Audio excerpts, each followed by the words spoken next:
At ayun na nga mga kababayan, Master Judea na naman. At dito lang yan sa Master Judea Channel. Alright. At syempre, ayusin natin ang Pilipinas dahil yun naman po talaga ang nararapat. Oo. Dahil ang Pilipinas ngayon ay binabalot ng kadiliman. Totoo naman, mga kababayan. Totoo naman na binabalot ng kadiliman, korupsyon, injustices, krimen, at kagutuman. Yaan ay maihalin tulad natin sa kadiliman. Abay, galit na galit nga si Auntie Claire. Gigil na naman siya dahil tinamaan na naman yung amo niyang magaling na puro pangako lang. Magaling sa pangako, mga kababayan. Gigil na naman si Ateng. Dahil doon sa mensahe ng campaign ads na yan. Yan, okay? At marami pa tayong ibang pag-uusapan na mga bagay-bagay na may kinalaman sa ating pang-araw-araw na buhay at sa ating lipunan na ginagalawan. At bago tayo magsimula, mga kababayan, panoorin niyo muna ito. Banateros ay hindi magigiba. Banateros ay hindi nag-iisa. Banateros ay kami walang iba. Banateros hanggang sa huli naming hininga. Yan ang banateros, walang inuurungan. Pag tama palakpakan, pag mali ay babanatan. Yan ang banateros, boses ng ordinaryong Pilipino. Banateros ay walang makakaawan.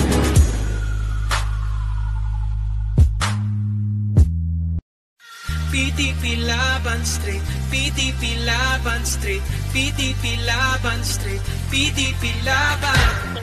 Tondo, Pato, Bongo, Hinlo, Mata, Matuleta, Lambino, Rodriguez, Salvador, Kibuloy sa Senado.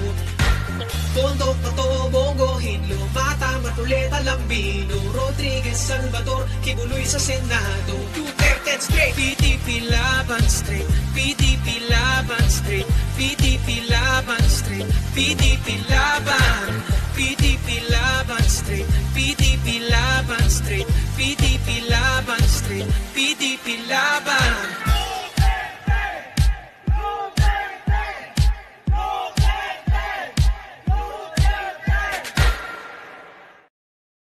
So ayan mga kababayan, Duterte lang ang sakalam. Yan. Duterte ang aayos sa Pilipinas. 'Di ba? Dahil wala na tayong pag-asa ngayon, aasahan natin yung ngayon na ayusin ang Pilipinas. Naku po, oo.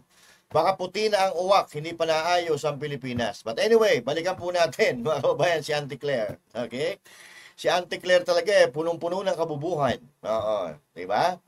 At dahil hindi niya masagot at hindi niya mapantayan ang nagawa ng administrasyong nakaraan, syempre, yung mga ganyan, sisiraan na lang. Di ba? At itong gigil na nga itong si Claire dahil talagang hirap na ata siya ipagtanggol ang kanyang amo na puro sablay ang pinagagawa sa ating bayan. Mga kababayan, yung pera natin paubos na naman pero hindi pa natin nararamdaman. Oo. Pag-uusapan din po natin yan maya-maya lang. Pero ito FYI mga kababayan, okay? Kasi pag-uusapan natin yung pag-endorso ni VP Sara kay Amy Marcos.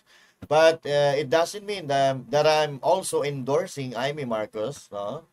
Kasi hindi ko ini-endorso pag-uusapan lang po natin yung konteksto, yung content ng campaign ads ni Amy Marcos na kung saan gigil si Claire Castro na kamag-anak ni Franz Castro. Yan, oo. Okay? So, ako hindi ko ini-endorso si Amy Marcos dahil ako sa sarili ko alam ko na ang apelyedong ito ay hatid sa Pilipinas ay gulo. 'Di ba?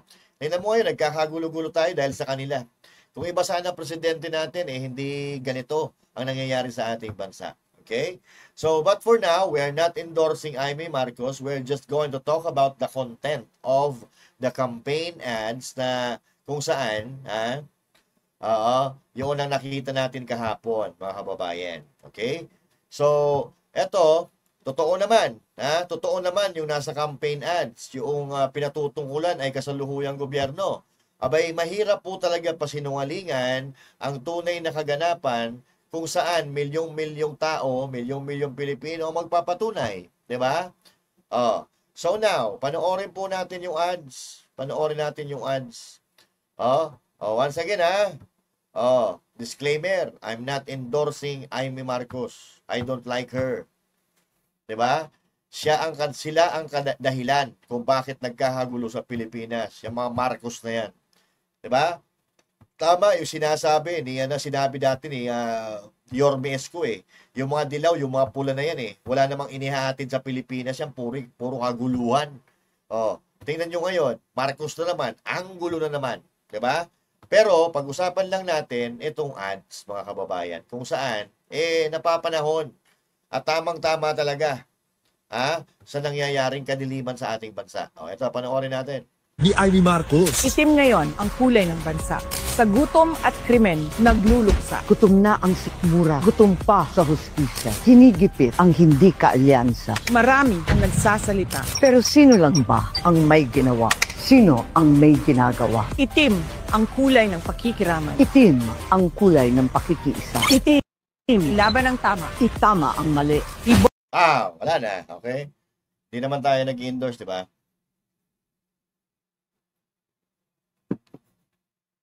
So yan, mga kababayan, okay? Doon po galit na galit si Auntie Claire, okay? Galit na galit po siya dyan sa video na yan. Dahil nga naman, binabanatan ng amo niya na mahinang nilalang. So ngayon, pag-usapan po natin to. Ang tanong, okay? Meron bang nangyayaring kagutuman sa Pilipinas ngayon? Meron, di ba? May datos nga po, di ba? Na yung kagutuman, noong panahon ng pandemya, abay pinapantayan ang kagutuman ngayon. Wala naman tayong pandemya. 'Di ba? Kagutuman, check. 'Di ba? May mga nangyayari bang krimen ngayon? Ba't kaliwat kanan sa social media? Kaliwat kanan sa mainstream media? So hindi natin may pagkakaila. Maraming krimen ngayon.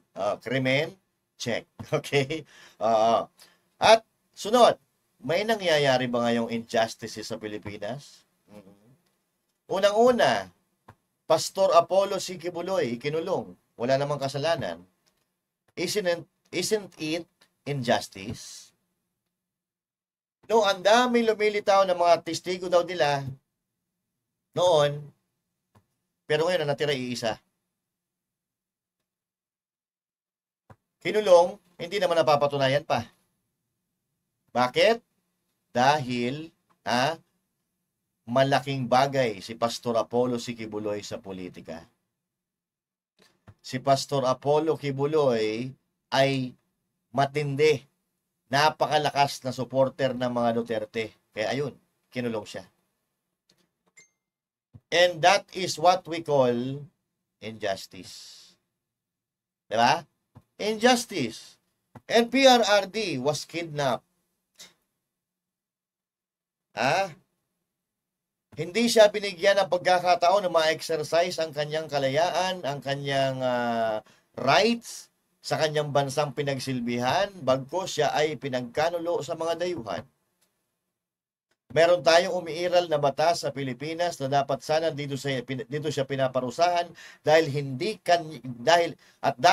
kaya ng administrasyong itong pabagsakin ang mga Duterte doon sa dayuhan siya ay ibinigay. Dahil alam nilang matalino si Duterte, hindi nila kaya natalunin sa korte dito sa Pilipinas. Dahil alam ng mga nagpadala sa kanya doon na wala naman siyang kasalanan. Dahil kung dito sa Pilipinas, lilitisin ang mga ibinibintang na yan sa kanila, madali lang nila yan na malulusutan dahil yung mga ibinibintang sa kanila ay wala naman sa katotohanan. Siyempre, yung mga taga-ibang bansa, yung mga dayuhan, ng mga abogado, wala namang silang kinalaman sa nangyayari sa Pilipinas. Magbabase lang sila doon sa mga ebidensya na gawa-gawa na ipapasa sa kanila ng mga animal.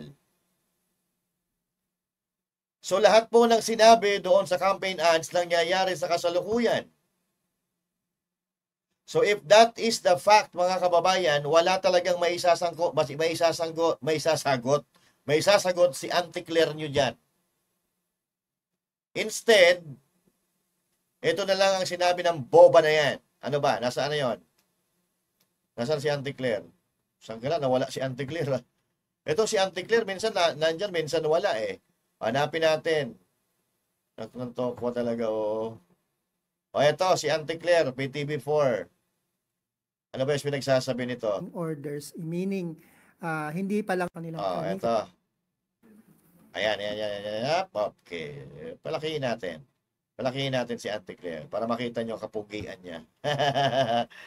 O, Auntie Claire! So, yun po, pinanood natin kanina yung campaign ads ni Amy Marcos kung saan ini-endorso siya ni VP Sara Duterte. But I'm sorry, VP Sara Duterte, okay? I'm so sorry, okay? We believe you, we love you, Vice President Sara Duterte, but we cannot love Marcos. Diba? We will stand, we will stand by our principle na hindi kami susuporta sa mga tao o sa mga personalidad na nagpahirap sa inyo. Hindi kami susuporta sa mga personalidad na pinagkanulo kayo. Hindi kami susuporta sa mga kaibigan nyo na ipinahama kayo. Patawarin nyo po kami dahil kami ay maninindigan sa aming prinsipyo. Dahil yun na nga lang ang meron tayo, huwag na nating hayaan na ito ay gumuho. Okay? Maninindigan po kami. Not unless itong si Amy Marcos, ipakulong niya yung kapatid niya. Ipa-impeach niya yung kapatid niya dahil alam naman niya sa sarili niya na hindi maganda ang ginagawa ng administrasyon ng kapatid niya. Kaya nga siya lumipat eh. Kaya nga siya tumalsik sa alkansya, di ba? Dahil ang sabi niya, may mga programa or may mga ginagawa ang alyansa na hindi pasok sa kanyang advokasya. So, ibig sabihin, ayaw mo, may nakikita kang mali. So, anong gagawin natin? Magpapakute-cute na lang ba tayo? Magagawa-gawa na lang tayo ng ads? Bubudol-budulin na naman yung mga Duterte na mahal namin? Walang hiya kayo? Well, I'm sorry, but the true DDS will not be budoled again. Hindi na kami magpapabudol. Not unless may gawin ka. May gawin ka na magbibigay ng positibong impact sa ating bansa.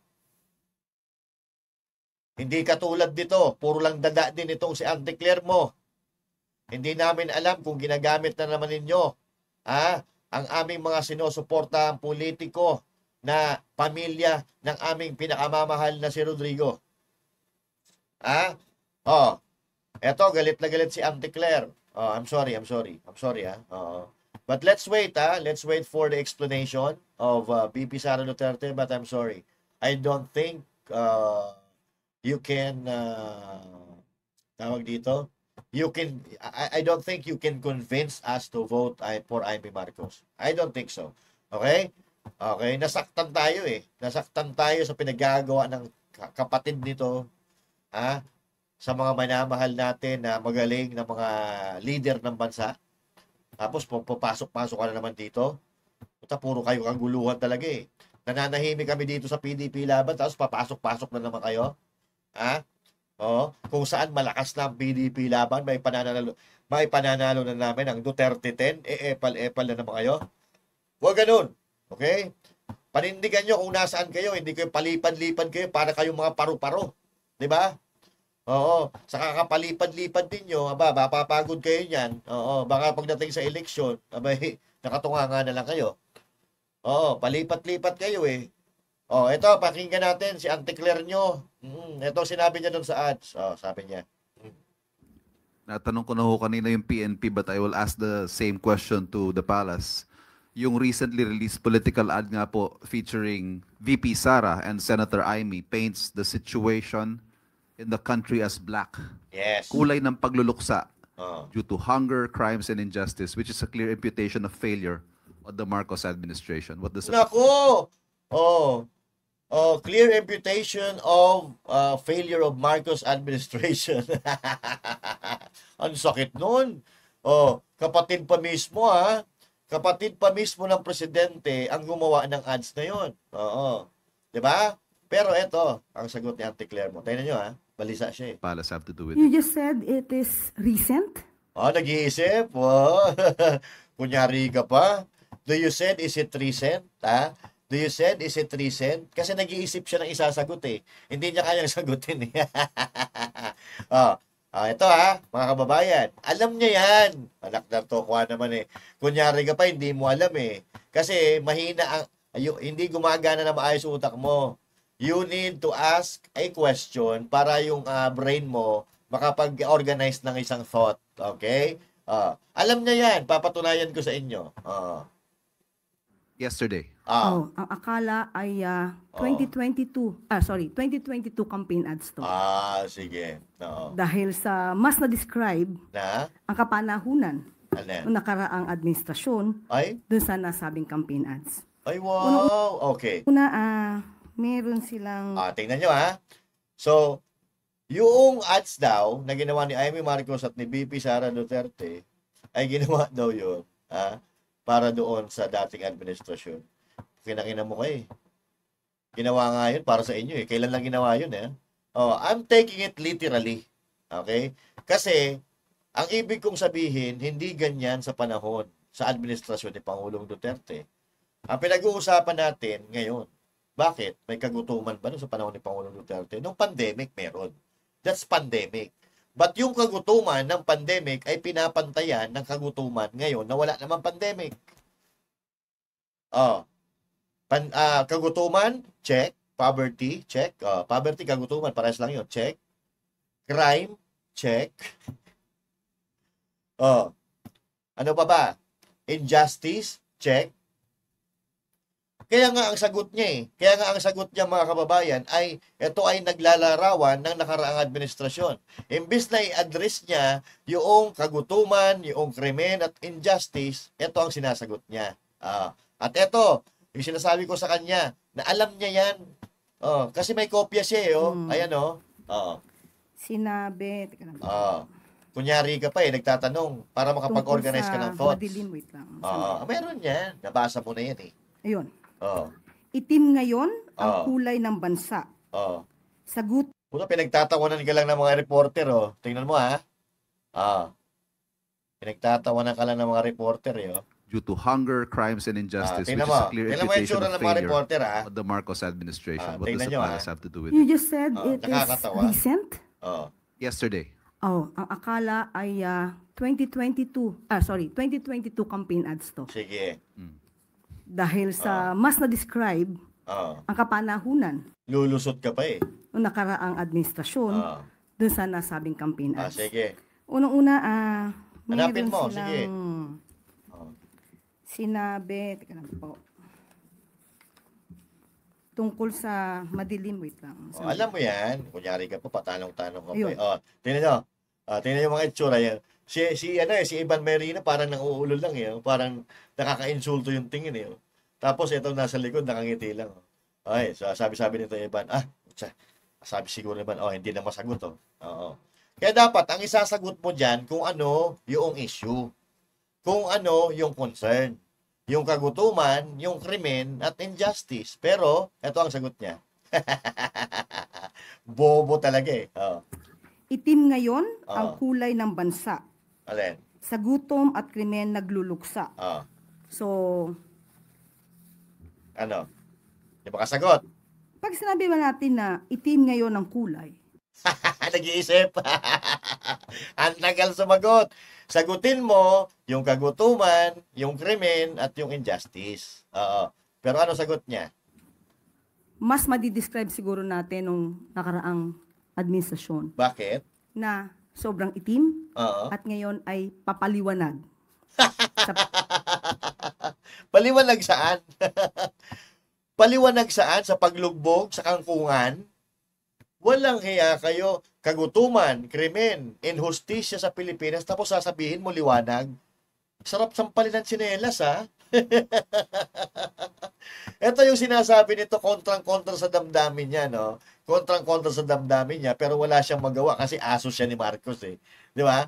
Yung tatahol-tahol ka lang, kung depende kung ano yung inuutos sa'yo, yun talaga gagawin mo. Pero yung tatahol ka, pero bilang bilang tao, kahit papaano, ramdam mo yan Kumbaga, yung kumokontra yung puso mo, pero hindi magawa ng isipan mo dahil ito nagpapalamon sa'yo. Di ba? Oo. Kaya, kahit labag sa kalooban mo, ibubuga mo yan, ha? Para may maipakain ka sa pamilya mo, ha? At para ma-fulfill mo yung pinangako mo sa walang hiya mong amo. Di ba? Walang hiya, bakit? Putang ina. Oh. Saan ka na ba naman nakakita? Pinanalo siya ni BP Sara. Tapos ngayon, kalaban na siya si BP Sara. Tinulungan siya ni Pastor Apollo Sikibuloy. Lahat po ng kagamitan, lahat ng resources ng SMNI, ng Kingdom of Jesus Christ, pinagamit sa kanya para manalo lang siya sa 2022 election. Anong ginawa niya kay Kibuloy? Kay Pastor Kibuloy? Pinakulong niya. Oh, anong klaseng tao yan? Ha? Demonyo lang makakagawa niyan. Bukod sa walang utang na loob, demonyo lang makakagawa niyan. Oh, di ba? Panahon ng kasalukuyang administrasyon. Hindi man ganun pa kaputi, pero patungo na doon. Ay, wow! Ay, wow, patungo. Hindi man daw ganun kaputi, patungo na doon. Tayo mo, buhusan kita ng tubig, makita mo. Walang hiya ka. Nasa mid tuloy ako doon sa sinabi mo eh. Oo, totoo yun. Kaya nga, oh. Nasa mid ako doon sa sinabi mo, lintik ka. Oh, hindi man daw ganun kaputi. May halin tulad ang administrasyon ni Marcos ngayon, pero papunta na doon. Saan? Walang hiya ka, Castro. Oh, mahilig talaga sila mga kababayan, manisi.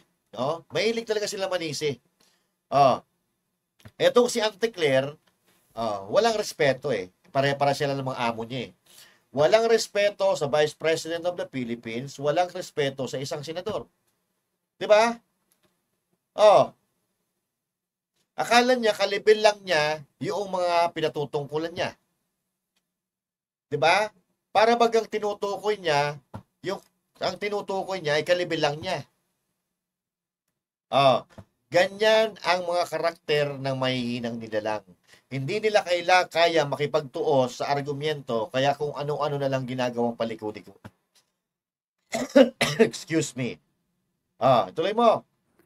Unang-una po, may binanggit sila tungkol sa kagutuman.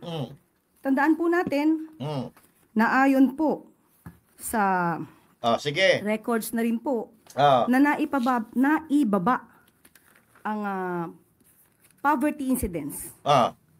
Sa panahon ng 2023,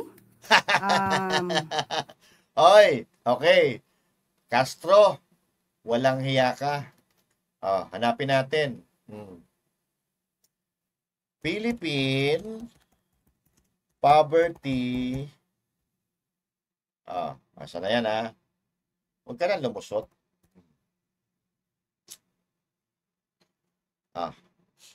Sana ba yun? Sa survey.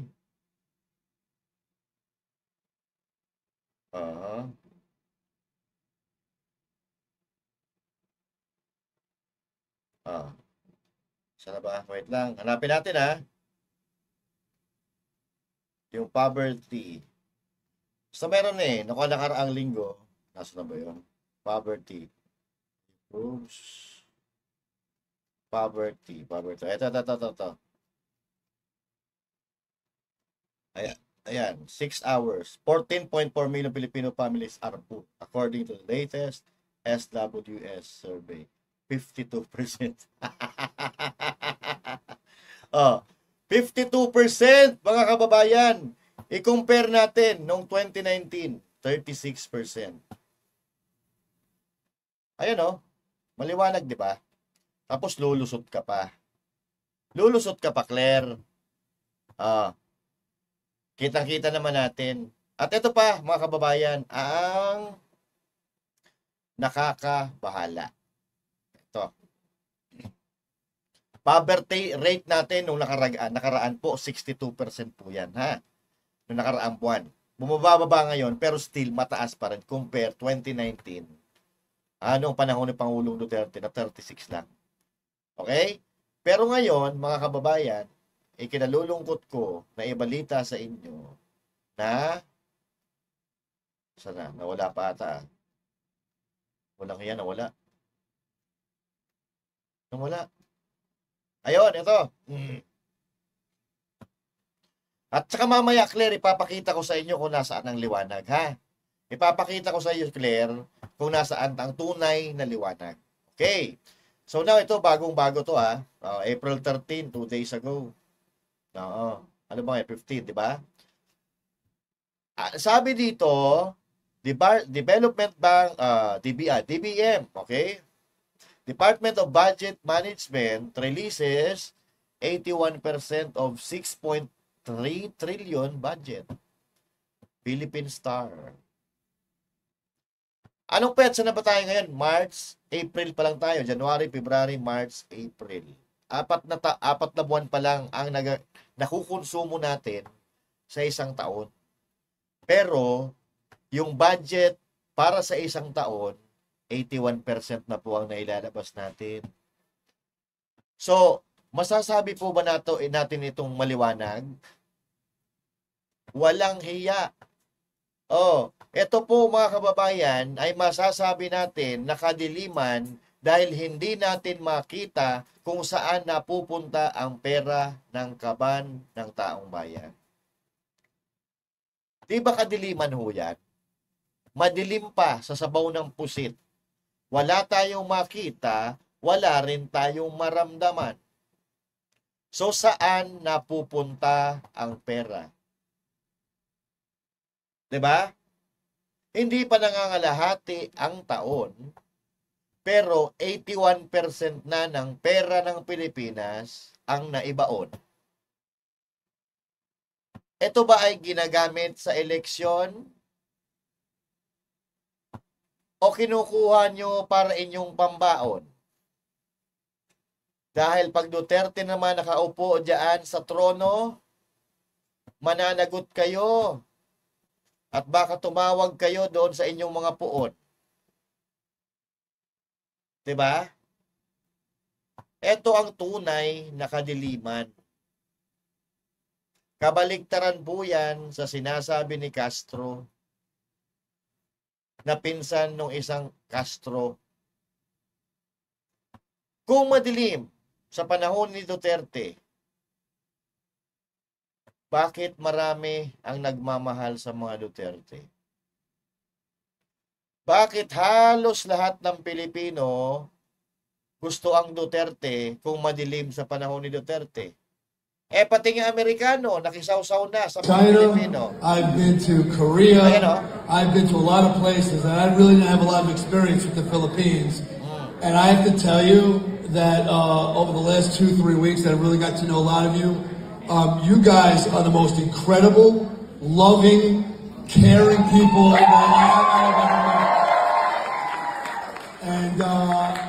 And this country. Anyway, ito po yung TikToker. TikToker na supporter ni Pangulong Duterte. Amerikano yan. Ito po yung pangalan niya, Midnight 123.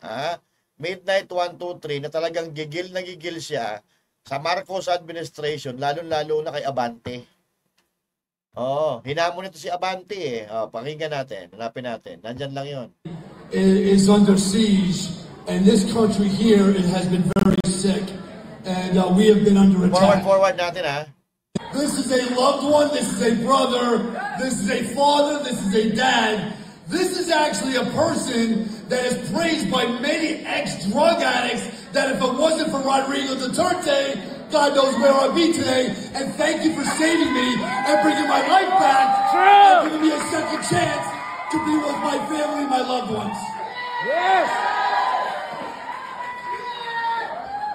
So I jumped on my platform and I left stories from America behind, as there are many people here that are also suffering, as we fight trafficking here, as we fight children that are being bullied in all the schools, which is where my platform started.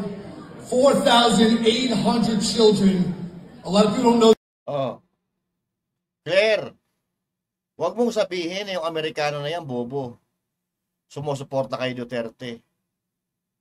Tanga lang yung magsasabi niyan. Yung administrasyon nyo ngayon, meron ba na nagsasabi na pahiram naman ng presidente nyo? Wala nagsasabi niyan, bagkus kayo, kinasusuklaman. Diba? Kinasusuklaman kayo ng mga Pilipino. Eh, yung mga tanga na lang ng mga loyalista, yung mga tangang Pilipino na lang naman sumusuporta sa inyo eh. Saka yung nakikinabang. Diba? Tuloy.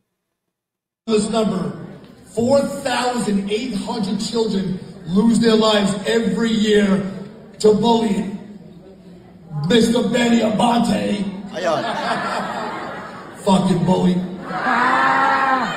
Yes. You know, freedom of speech.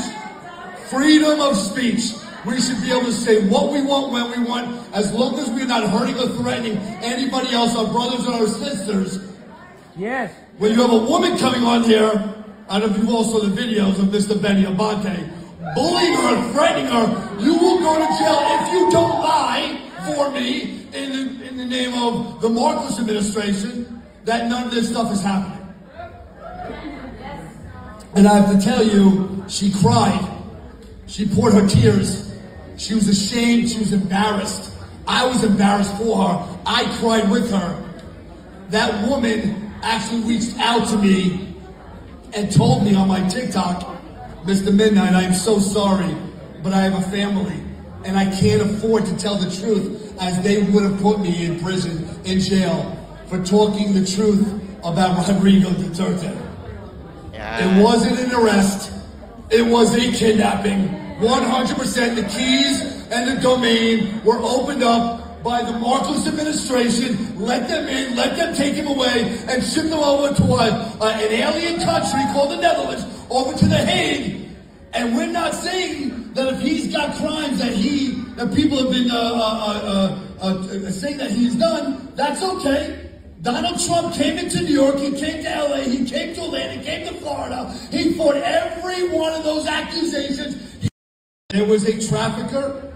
Yan. To Rodrigo Duterte, as I will continue to talk to our president directly through my platform, that you must bring their friend home. And if they've got to answer to the crimes of humanity, then they've got to answer it back in the homeland, back home, back in the Philippines. Thanks for having me here. I'm sending so much love to you and all your families. Alright. Okay. Nandun si Ka Eric. Ang lupit talaga ni Ka Eric. Nasa Amerika. Sana all. Anyway, mga kababayan, Claire Castro. Balikan natin si Claire Castro. Pati Amerikano, no? Hindi lang yan. Ang dami Amerikano, Korean, lahat-lahat na. Oo. Yung Brazilian na sumusuporta kay Duterte. Yung amo mo, may sumusuporta ba dyan? Ang sumusuporta sa mga amo mo, mga kawatan. Walang Brazilian, walang Italian, merong kawatan. Diba? Alam mo, Claire Castro, yan ang tunay na liwanag. Pati yung mga Amerikano, mga banyaga, naliwanagan, minahal nila si Pangulong Duterte. Diba? Alam mo, Claire, kung saan matatagpuan ang tunay na liwanag? Tunay na kaliwanagan? Andun sa Mindanao. Nandun sa Mindanao ang tunay na kaliwanagan. Sa baluarte ng mga Duterte. So ito ay papakita, gusto mo makita, Claire, kung nasaan ang tunay na liwanag, nasaan ang tunay na kapayapaan, kasaganaan at pagkakapantay-pantay. Gusto mo makita, Claire? Huwag mo angkinin, Huwag mo angkinin. Walang magsasabi ng that's mine. Okay? Walang magtuturo doon sa property ng KOJC na that's mine, hindi sa inyo yan. Ipakita ko sa inyo.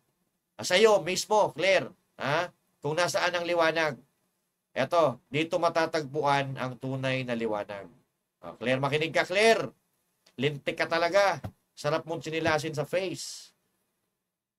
Ng ilan sa mga Davao content creators na... Eto. Hindi ito mga miyembro ng KOJC, Pinapakita lang nila kung gaano kaganda ang lugar. Ito yung lagi kong sinasabi sa aking mga talk, sa pagrepresenta kay Pastor Kibuloy. Ito yung paraiso sa lupa, Claire, nandito, yung liwanag, Claire. Nabigyan ng pambihirang pagkakataon ng ilan sa mga Davao content creators na makabisita sa religious compound ng KOJC sa Davao City. Bukod sa pagkamangha ng mga ito sa ganda ng mga tanawin at infrastruktura, ay mas hinangaan ng mga ito ang pamumuno ni Pastor Apollo C. Quiboloy na siyang nasa likod ng paglago ng The Kingdom of Jesus Christ. Narito ang report ni Jamel Santos.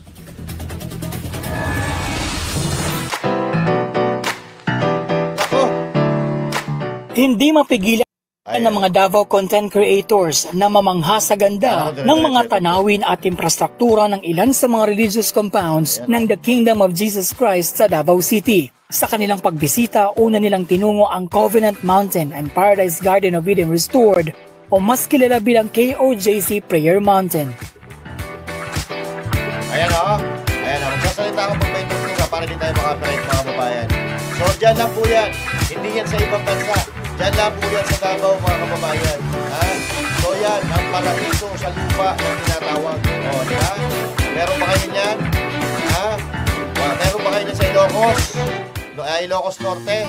Sunod naman nilang tinungo ang Glory Mountain na matatagpuan pa rin sa Tamayong, Davao City. Dito, hindi rin nila mapigilang mamangha sa napakagandang tanawin at arkitekto na kahit nasa paanan ng bundok ay parang nakapunta ka na sa ibang bansa. Kaya naman labis-labis ang kanilang pagkamangha at pasasalamat kay Pastor Quiboloy sa pagkakataong ibinigay sa kanila na makabisita sa mga lugar na itinuturing na banal at sagrado ng kongregasyon. Ayan o. As a photographer, ma-amaze ka sa sa place because marami siya by nature itself na-arrange siya. Dili lang nimo siya makita as a vanishing point. Combination of color na makita nimo through far na musamot og kagwapo through. Ayan, Claire. Tangina ka. Nandyan, Claire, ang tunay na kapayapaan. Ha? Yung ganyan lugar, Claire. Oh, alam mo na tulog kami dyan. Pagising mo, ang sarap ng simoy ng hangin. Hindi nga kami gumamit ng aircon o electric fan eh. Kasi ang lamig-lamig. Tapos pagising mo, ang daming santol. May kaimito. May mga prutas. Natay nga ako eh. Binanat-banata ko yung santol eh. Oh. Di ba? Nandyan ang tunay. Yan po ay totoo. Hindi po plastic yan. Tunay na halaman po yan. Oo. Anak ng tokwa. Dapat ang Pilipinas ganyan. Para yung mga isipan ng tao, hindi basurang laman. Katulad ni Claire, kung saan-saan niya napupunta na puro maruruming lugar. Kaya tingnan mo, yung isipan niya, parang binabahayan din ng mga daga. Binabahayan ng mga daga, puro pangit ang lumalabas sa kanyang utak. Oo. Puro galit, puro pagpaninisi. Hindi dapat sa bagay, no? Walang maisagot sa mga tunay na kaganapan, manisi na lang. Through your lens or to your to your naked eye. It's my first time nakasulod di ari. Then grabe, wala ko na-expect na inani de kanindot ang view di ay sa sulod. And nature kaayo. Amazing kasi hindi natin ma-imagine na sa ganitong place. Hindi Canada yan Sa Davao lang yan. Naputak niya ganito mamba, nagkaroon ng ganitong kagandang place. So ganito pa lang makapagsabi ako na makaingon ko nga nindot yun ang iyang pagdumala dali nga lugar. Kay grabe ka. Nindot, gabi ka plaster. Actually, the first impression, very fascinating, no? Kasi maganda yung landscape, maganda yung pagkaka-design, maganda yung pagkakaplano ng and very, ang lawak niya. Sino nagplano niyan? Walang iba, kundi si Pastor Apollo C. Quiboloy. Ganyan mamuno si Pastor Apollo Quiboloy. Literal, ganyan siya mamuno. Maraming puno. Kaya ako, I can't wait na papunta si Pastor Apollo C. Quiboloy sa Senado. Dahil alam ko, kapag mga matitino ang leader na nauupo sa gobyerno, malaki. Malaki ang magiging pagbabago sa bansang ito. Pero kung mga bulok ang ilalagay nyo dyan, yung mga pangako ng pangako, na puro napako, wag na kayong umasa ng pagbabago. Pero kay Pastor Apollo C. Quiboloy number 53, wala pa sa gobyerno, ramdam na ang pagbabago. Mga lintik talaga kayo. Oo. Kayong mga galit kay pastor, mag-isip-isip kayo. Kung gusto nyong gumanda ang Pilipinas, bumoto kayo katulad ng number 53. Dahil ito may patunay, mayroong resibo. No? At saka yung garden ay maganda ang pagkakamanage talaga. Sa ganito kaganda na lugar, no? Ito ay kailangan ng isang mahaba at maayos na pagpaplano. At nakikita natin sa isang leader na nagkaroon ng ganito kaganda na proyekto ay talagang nagbibigay ito ng hudyat na talagang siya ay magaling, matalino at talagang masusing nagpaplano sa kanyang misyon, no? Especially para sa kanyang mga kaanib. Mapapawaw ka talaga, sobrang ganda ng lugar. Kasi, kumbaga, ako as a travel content creator, madami na ako napuntahan na mga tourist spot, mga magagandang lugar. Pero ito, iba ito sa lahat eh. Yung parang mapapasabi ka na lang na para kang nasa paraiso. And the good thing is nasa Davao City lang siya. So, pagka mamamangha ka na hindi mo sukatakalain na meron palang ganito kagandang lugar dito sa Davao City. Bukod sa Prayer Mountain at Glory Mountain ay tinungo rin ng grupo ang KOJC Kingdom, ang pinakamalaking indoor cathedral sa mundo na may 70... walang magda-that's mine ha. Linti kayo. Puro kayo mga credit grabber ha. 5,000 seating capacity. Para sa kanila, ang magagandang proyekto. Hindi yung mga vlogger ang inaano ko ha. Yung mga nasa gobyerno na credit grabber. Meron kasi nagsabi dyan, that's mine. Proyektong ito ay nagsisilbing patunay sa husay at talino ng pamumuno ni Pastor Apollo C. Quiboloy. Kaya naman naniniwala ang mga ito sa adhikain at advokasya ni Pastor Quiboloy at kasabay ng kanilang pasasalamat ay nagpahayag rin sila ng kanilang suporta sa pagpasok ng butihing pastor sa politika. Actually, kahit hindi pa ako nakapunta dito, no? Even before pa, talagang sinusundan ko yung leadership ni Pastor Apollo Quiboloy. At maaaring masabi ko na talagang maganda yung kanyang pamamalakad at makikita natin ito sa kanyang mga proyekto. Nagpapahalaga siya sa mga magandang tanawin para mabigyan ng ang mga tao. Alam nyo mga kababayan, yung mga tao na mapagmahal sa kalikasan, maaasahan yan. Yan ang tunay na pagmamahal sa bayan. No? Kasi kung yung mga puno nga na walang buhay, na hindi humihinga, pinapahalagahan niya. What more pa, yung mga tao, yung mga hayop na may puso, may pakiramdam at humihinga. Kaya ako dito, 100% tataya ako dito sa kandidato na ito, Pastor Apollo C. Quiboloy, number 53. Ng ganitong classic ganda ng mga lugar dito sa Davao City. Para kay Pastor Apollo Quiboloy, sana po ay lalo pa tayong lumakas at tumibay, no, sa ating pakikibaka at nandito po kami sumusuporta sa inyong kandidato, no, pagka senador sa ating Republikang Pilipinas. Pero kung like example na to si Pastor is like ang iyang gidala is dili lang sa leader, also a member of that community. So gusto niya ang community niya is sustainable food source. Kumbaga ang Pilipinas, kung madala niya is... Alam nyo ba na libre lahat dyan? Libre lahat, pagkain, tubig, kuryente, libre lahat. Kaya ikaw, Claire Castro, huwag kang mag-angkin-angkin ng liwanag, Hindi kasi Willie Garte, nasaan liwanag? Pwede na masustain sa pagkaon tanan. So, wala na tayo pangitaon. Yes. Mas gwapo gani na naanatay God-fearing na mahadlok ka, mamakak sa imuhang katawhan, mahadlok ka, mubuhat og kadaot sa imong katawan kay na kay kahadlok sa Ginoo. Para sa kuha, kung mingon mo about as a politician, kung i-grab na nato si Pastor. Kung alanganin pa mo, ayaw nag-alanganin. mao na ni ato ang chance na mabago na to ang Pilipinas. We know Pastor Quiboloy is a religious man. Mahal niya ang Pilipinas. And alam din natin na kaalyado siya ni VP Sara, ang ating former President Rodrigo Roa Duterte. So yun nga yung kinakampanya natin, na dapat ang iboto natin yung mga taong may paninindigan, may pagmamahal sa ating bayan. And of course, may takot sa Diyos. Inaanyayahan ko lahat na huwag niyong kakalimutan isali sa inyong balota si Pastor Quiboloy, kasi nga isa siya sa magdadala sa magandang Pilipinas. Kasi po kami as a Pilipino, kami po ay naninindigan at susuporta po kami kay Pastor Quiboloy.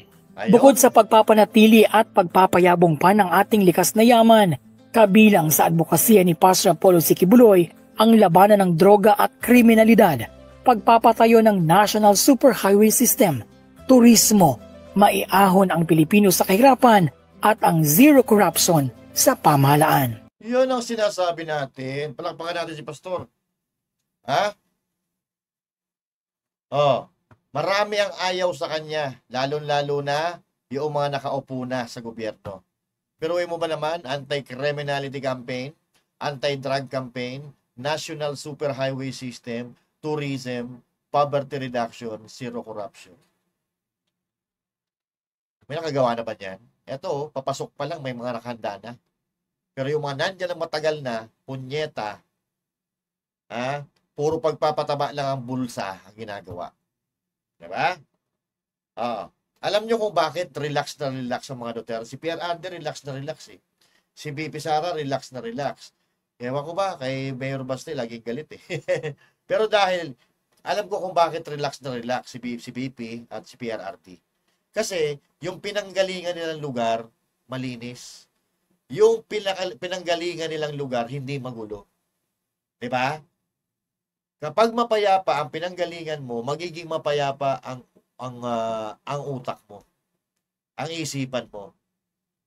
Kung magulo ang pinanggalingan mo, magulong komunidad ang pinanggalingan mo, siyempre may stress ka, magiging magulo din ang laman ng utak mo. At yung mga gagawin mo, magiging magulo.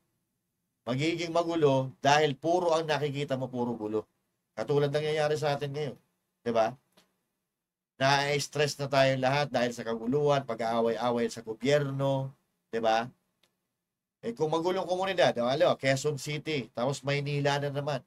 Luzon, mga kababayan. Ang pinaka-natatakot, pinaka-dangerous na lugar na naman dito sa Pilipinas. Samantalang yung Davao, pinaka-pangalawa sa pinaka-safe na lugar sa buong Southeast Asia. O sa buong mundo pa. At ito nga, ulitin ko. Kung magulo ang pinanggalingan mong komunidad, abay, stress talaga ang darating sa iyo. Darating pa nga sa punto na dudugo yung gums mo. Diba? Kaya wag natin kakalimutan, mga kababayan, yung Duterte. Yaan ang tunay na maaasahan. Mga bago, except the two, Senator Bato at Senator Bongo.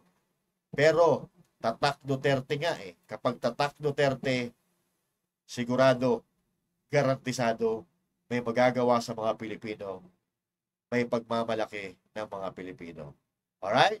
So mga kababayan, huwag natin kakalimutan, Duterte sa Senado, i-number 1 natin si Pastor Apollo C. Quiboloy dahil ito ang magiging konsensya ng mga magnanakaw sa gobyerno. Once again, this is Master Judea saying thank you. God bless you all, and to God be the glory.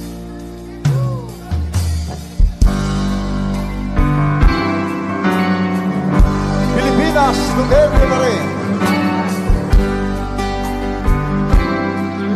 Ang pulo ay kumalat na. Isa ang nais nila. Isigaw ang nadarama. Pilipinas, muling magsama-sama. Pilipinas, Duterte pa rin. Iwagayway natin ang ating watawan sa atin. Laban niya ay laban natin. Pilipinas, Duterte pa rin.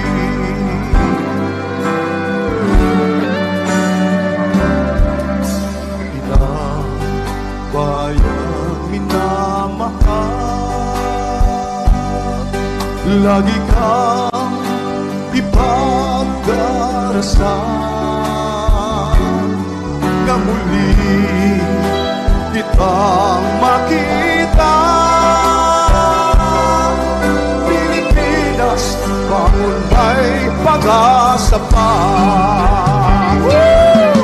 Pilipinas, Duterte pa rin ang tunay na nagmamahal sa atin. Laban niya ay laban natin. Pilipinas, Duterte pa rin.